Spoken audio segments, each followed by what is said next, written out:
Hey guys, I wanted to make a quick screencast to go over the activity we're going to be working on the rest of this week and excuse me into next week. Remember, next Tuesday, the 12th or the 11th, is the last time we're going to be meeting for a Zoom lesson. Okay, so this is the last really assignment we're going to be doing, and it's sort of a accumulation of a lot of things we've done. This would be looking at the ecological footprint. Okay, so if you go under tomorrow's date, you'll see a lot of stuff under here. Just that's what we're doing. This is the actual assignment. It's not going to be due until next Friday, though. Okay, even though we're not going to be having any new stuff after next Tuesday, this is due next Friday. All right, and there's a couple things on here, a couple links you'll be looking at on here. Okay, so I'm going to try to go through this pretty quick, but give you an idea what you're doing. It's all on a Google slide. Okay, so you can add to this as you need to. It's this little packet called Ecological Footprint.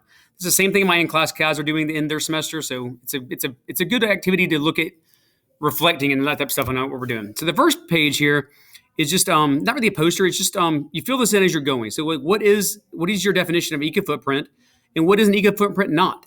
All right, and it has a little note over here. After each activity, after each time you do something, go back in here and add and subtract things you think it might be. Okay. The picture, don't wait until the very end to find a picture you think fits as a description for an eco footprint. There's not a right or wrong answer on this page. This is just like what you think it is. A couple things I think it is. It's it's your consumption level. It's a serious problem we have. Like a lot of people have huge economic footprints. It's waste, water, fuel, all that type of stuff. Things that's not is like a green lifestyle, living off the grid, zero emissions. That's not an eco footprint. Okay, so that's what you do there. This next page here. Well, let me go back to here real quick. There's a link here called the Clothing Challenge. And this is like a sort of an introduction to what we're looking at. We're using clothing as making a t-shirt as the backstory really.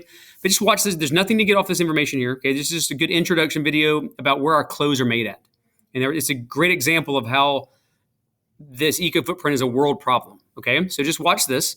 All right, so then for the next thing you're gonna do is this page here. And you're gonna be looking at, see where all the, you're making a t-shirt. There's another video, you're gonna be making a t-shirt. And you're going to, up here, you're going to make lines, just insert lines to show the traveling of the t-shirt. It's going to start off, in Mississippi for the cotton. It's going to go down to Colombia. It's also going to be going over to Bangladesh. It's coming back to Miami. It goes to New York, and it gets spread out everywhere through shipping. So you're going to see that. And you're also going to have some information here about a guy named Bowen, a lady named Jasmine. She's in Bangladesh, and a lady named Doris down in Colombia. I think it's Colombia. It's either Colombia or Costa Rica. I think it's Colombia. And just talk about what their role in the story is. And that's going to be from this link right here.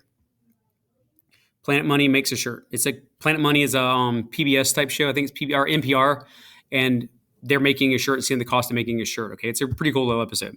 All right, so do that. The next page here is just a reflection. Okay, this page here, just reflecting on the stuff we looked at tomorrow, or you can do it today if you want to. But it's looking at the backstory. There's a article here called "Why America Stopped Making Its Own Clothes." And then the Planet Money shirt. Planet Money is a little bit different looking. It's not just a straight video, but it's links to a bunch of different videos. Okay, so it's going to take you to a page, and you just keep on clicking on next and that type of stuff. Comes up. I'm trying to get through this pretty quickly. And there's different chapters here. Okay, so you're going to start off by the beginning. You're going to be making, and if you look at the chapters, it's going to start by making the cotton, like growing the cotton, and that's going to be one thing. Then you see cotton. Then you go to different. So you just go through the different stories. Okay. That's what you're doing here. But you're going to, on this reflection, just answer these questions here like in a reflective. It might be a paragraph or two, but it's a good way to introduce this whole idea and get a reflection from you. So that's what your goal should be for today or tomorrow. But get this done by Thursday, okay? Because we're trying to I'm going to try to break this up into days for you. So the goal by the end of Thursday is to get through this reflection, okay? So that's going to be starting this, and this is an ongoing thing. You'll go back and address this throughout each day here. But this year, watch the video to see where the making of a shirt, to see where all it travels, and get these people's backstories and some of the stats that helped you understand their story, and then do your reflection. That's your goal for Thursday.